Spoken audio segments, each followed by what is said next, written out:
What's up, guys? Coach Andrew here. Today we're going to talk about 4 ways that you can dominate as a small player. So I'm a pretty small player. I'm 5'10 3/4, so I've really had to take these seriously in order to be successful. And that's something that if you're a small player watching this, you're gonna have to take these different tricks that I'm gonna show you and really take it serious. I mean, it's something to know about them, but if you just know about a great thing to do and you don't actually put it into practice and do it, you're not gonna be very successful. So get ready, because these 4 tips are really gonna change your game if you put it into your game. So the first tip is becoming a never miss shooter.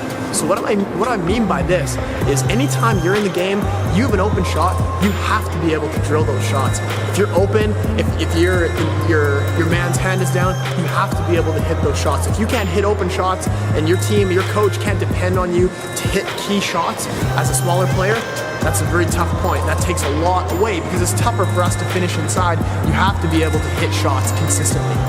The second way that you can dominate as a small player is by mastering ball handling. I mean, I can't stress this enough. A huge part of what we work on at Hooplife with our younger players is ball handling, because if you can't, and I don't just mean being able to do like a sweet dribble move really quick. I mean being in control. There's a difference between having a quick move or being able to do a quick dribbling skill fast and look pretty. But if you don't actually have control when you're in a game, if coaches can't depend on you to carry the ball, be the quarterback, control it, then that's a problem. So as a short player, if you're watching this, always try to be in control. Other players around you might be out of control. Be in control. When you get the ball up top, if you're playing point, don't feel the need to pass it right away or to dribble. Maybe stop. Tell your team, let's calm down, let's set it up. Be in control, and master ball handling. The third way that you can dominate as a small player is to be the quickest one on the floor. Quickness, great footwork, these are things that are essential for a smaller player. You need to be able to guard the player on the other team one-on-one. You need to be able to take them and be quick and be in shape. That's one of the biggest things. If you're not in shape as a small player, it's gonna be tough for you. It's easy for a 6'9", 7-footer to be out of shape and excel down low. But it's harder for guards. So you need to be in shape and you need to be quick. Work on your footwork, work on your quickness, work on your endurance, and become quick.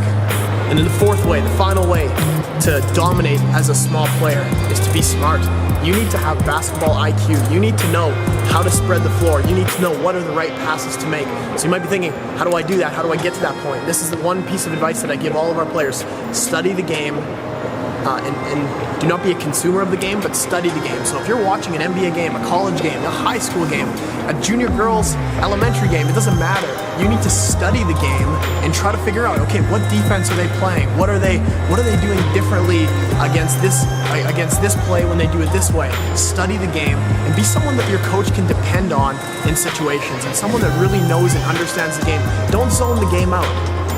Don't take it for granted. Study the game, study defense, study players, and if you can have those things, those 4 things I'll review. Be a knockdown shooter, master ball handling, be in control.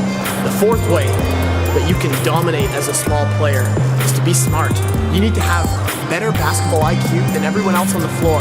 You need to study the game. This is an analogy that I use with all of our players. When you're watching a game, whether it be an NBA, college, high school level, an elementary level game, you need to study the game. Don't take the game for granted. When you're watching the game, study. Find out, what is this player doing different? What is this defense doing? What's this offense doing? What different moves did the coach make throughout the game to really change it? When you can not just be a great ball handler and a great shooter and a quick player, but when you can be smart and you know the game, you understand the game, that's when you're going to truly dominate as a small player.